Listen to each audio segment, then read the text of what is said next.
How we living today? We good? Awesome, fantastic. What's up, Miami? How we doing tonight? Amazing. This is so exciting. Thank you so much, everybody, for coming out. We got a jam-packed day full of a ton of information to help all of you grow your Amazon business.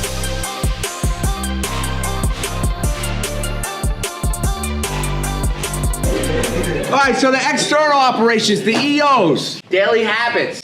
Are they here? No, someone was asking in our live mentoring call on Monday, what are your daily habits? And I was like, bro, we're going to talk about them on Saturday. So just attend the live event on YouTube and you'll be able to get them, and then we'll provide all of this to you afterwards, right? I think you were on the call, Some of you were on the call. Ramon was there, so. So daily habits, these are things I literally do every single day. First thing, when I go in is I check yesterday's sales and profits, right? I want to see if there's any outliers. Who wakes up one morning, who has woken up one morning and you see like, wow, sales have skyrocketed, right? You usually do, let's say 7,000 a day or 700 a day, and then all of a sudden your sales tripled in one day. Who's that ever happened to before? Right? And you're like, wow, that's so cool. What's the first thing you do? You figure out what happened, right? You want to know what product it was, if you still have inventory in it, if you need to replenish it, because it's generating more revenue for you. So that's one of the first things I do every single morning. I'm analyzing yesterday's sales with the previous day, with the previous month, with the previous week. I'm looking at profit margins. And then another thing I do, which I encourage everybody to do this, is I go to my orders tab. I change it from its default of 20 and I switch it to 100 so I can see all the recent orders.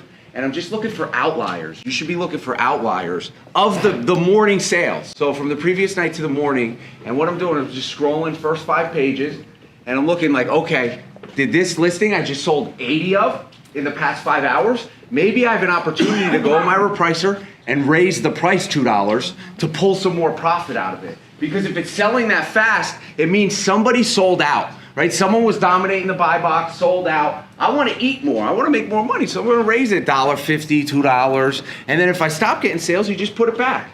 And you get sales again. But it's a great opportunity to pull daily profits out. And then inventory. You want to make sure your products are in stock, right, Sebastian? Always want to make sure your products are in stock, and you want to also look at the products that have been in stock too long.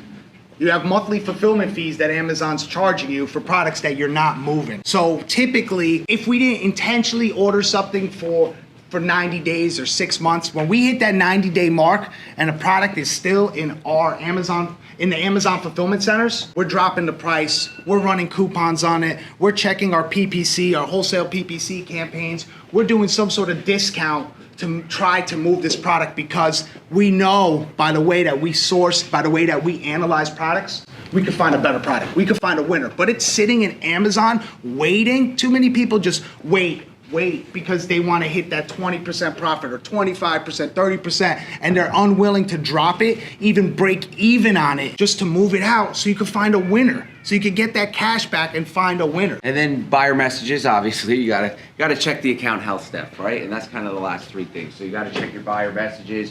You gotta make sure you had no IP complaints or any issues that need to be addressed in 72 hours, right? For us, there's no real standard that Amazon states, but all account health issues should be addressed to some extent within 72 hours. Doesn't mean a resolution needs to be provided to them. Simple communication that we are looking into the issue and will provide an answer shortly will suffice. As far as your buyer messages go, those should be answered within 24 hours. And if you're not, it will impact your buy box for sure. Yeah. It's one of the metrics for the algorithm. And then one of the last things we like to check every morning is our stranded inventory. Because if inventory is stranded, it means you're not making money out of it. Sometimes it's as simple as updating the listing. It might be missing a pack size or a bullet point, and they just want you to, there'll be a little red box around it, you click edit listing, and you just fix it, right? Sometimes you gotta, if anybody doesn't know this secret, this is a good one too, it's not really a secret, but you copy the merchant SKU, you save it somewhere on your computer, email it to yourself, you delete the listing, and then recreate it with the same merchant SKU. And it will refresh the listing and move it out of stranded sometimes. So that's an option as well. Now Sebastian's gonna dive deep into account health here. Who here has any account health issues? I thought so. So this is one of the least favorite of my things to do with Amazon and running a business. And unfortunately, this is not a task that I could delegate, at least early on. I needed to dive in. I needed to learn behind the scenes of what was happening in Amazon and why I was getting these complaints, these violations, these of terms and services, you know, of why brands were claiming products were counterfeit, trademark when they weren't, because the proper information wasn't out there online. Amazon wasn't providing guidance, so I had to do my work and dive in. You know, who here has had issues with suspected intellectual, you know? Yeah. So that's a big one. That also is one of the easier ones to fix. As far as the Amazon trademark policy for the suspected intellectual, most of that's pretty easy for that one specifically, not the other stuff. But that one, they actually tell you what the issue is. They'll say Disney. So what they expect you to do is to remove the word Disney from anywhere in the listing. Title, bullet points, description needs to be removed. Now, if you're selling a Disney product when the UPC that is on the listing matches the actual UPC of the product you have, then all you need to do is just search in Seller Central trademark policy. And you'll see how some trademark issues, Amazon literally updated this like 3 months ago, how some trademark issues are actually not trademark issues, and they give an example of their own brand, and if you're selling that same brand and it's authentic, they give you a paragraph, which all we do is copy and paste it and say this is an authentic product that we're selling. As far as Amazon guideline goes, we put that paragraph in and then copy the URL link. That's simple, and it always gets resolved for us. Maybe not the first time, maybe we get the wrong seller support person, but if we send it in again, we always get them resolved. Then your other one is your received intellectual property complaints. Anyone getting those from brands, complainants? These need to be addressed. This is to Amazon, this is huge. You know, unfortunately, there's some bad players in the game, brands that claim products are counterfeit when they're not, because they don't want you selling on their listings, and so they cause trouble.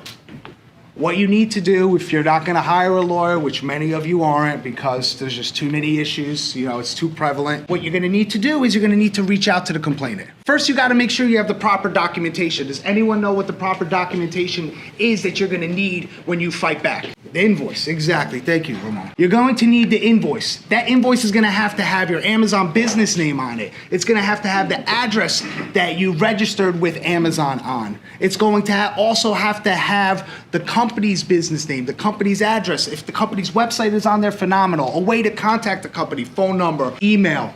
Eric, how many times have you got, we also run a wholesale business. How many times have you gotten calls from Amazon for sellers that have purchased from our wholesale business and they want to verify that a product is Almost every authentic? week. Almost every week, it's an Amazon rep calls me and says, hey, I have invoice number, blah, blah, blah.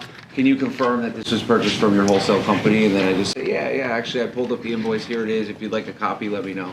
So all the time, they actually check this information. They are checking the information. They are very active in checking and verifying that what documentation you're providing is real. And too many people have reached out to us that have provided changed documentation, to put it lightly, and they get their account suspended immediately, you know?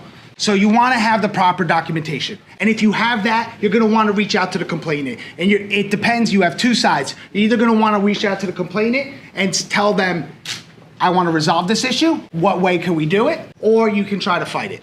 If they do not respond, within a week you send another email. If they don't respond again, within 3 days you send another email.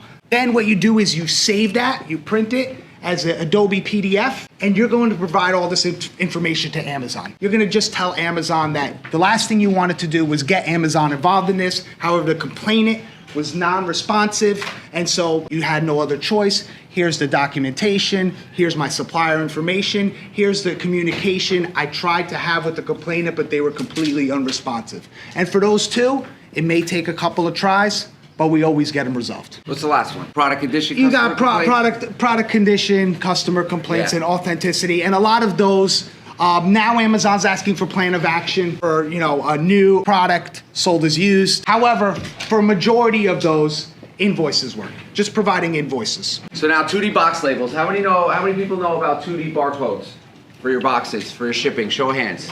We got 1, 2, 3, 4, 5, 6, 7, 8. It's weird. It's only course members who saw that. It's interesting. It's interesting that's there. But 2D box content labels. It's an additional label. It doesn't have to be. You can put it on the same label as your shipping label that you put on your inventory when you're shipping it to Amazon, and it allows your inventory to get received in a fraction of the time. Who would like their inventory to be received in a fraction of the time?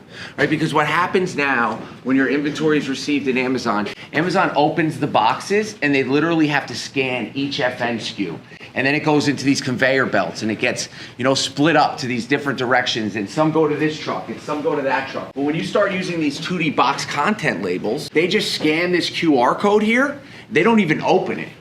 It goes straight to a truck into a different fulfillment center. It literally will save you days, if not weeks, right, Sebastian? Weeks. Our products get checked in within 24 hours. You have to understand at a fulfillment center, they're already so congested. The last thing they want to deal with is the products that they sideline that don't have these labels, which, based on our discussions with our Amazon account rep and others at Amazon, within 18 months, they're gonna make this a prerequisite, a requirement for shipping out products, because the products that don't have this, the packages that don't have this, get sidelined until they can get to it. And there's thousands of products, thousands of cases in front of your boxes, your cases, before they can finally get to you. Versus for us, it's going down a conveyor to its final fulfillment center, whichever truck is at that dock, and being shipped right there. Yeah, it also streamlines your internal, right? The first topic we talked about, it streamlines your internal operations because it makes it a little easier to package. I'm sure a lot of you are using like Inventory Lab and you're putting them in boxes, then you're printing the labels. You got boxes with no labels over here, boxes with no labels over there. Who's doing that right now? Right? I'm sure some of you are, so it can get a little confusing early on. And it also allows you to turn inventory quicker. The more units you can sell, the more money you'll make, as long as the units you're selling are profitable. When you're looking at this, you have to understand what we bring inside the program. This is something you can do too to streamline your efficiencies. You're probably looking at the top and saying, hey, this looks familiar. That's your FBA shipping label.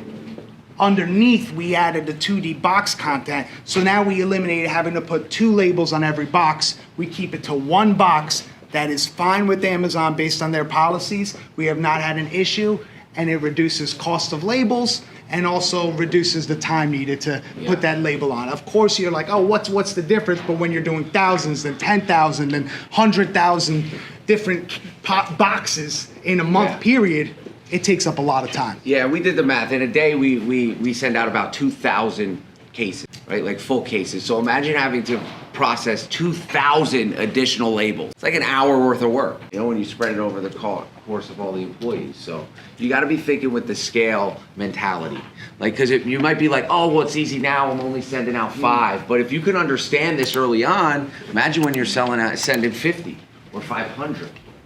That's when it really gets simple. Relationship opportunities.